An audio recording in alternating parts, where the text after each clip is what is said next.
What if the very tool of tradition was silently suffocating an entire industry?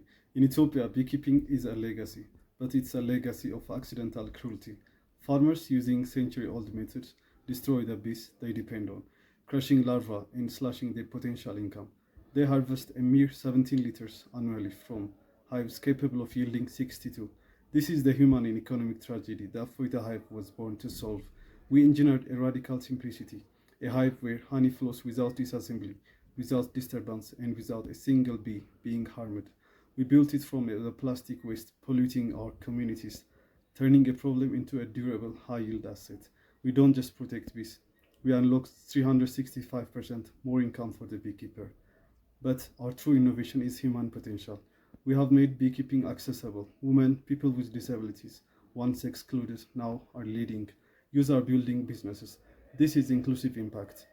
Institutions like Ministry of Agriculture are discussing staggering bulk orders. There is money to be made in beekeeping. There is money to be made in Ethiopia. Because Ethiopia is agriculture.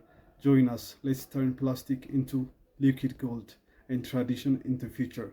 My name is Elias Agucho from Ethiopia. Thank you.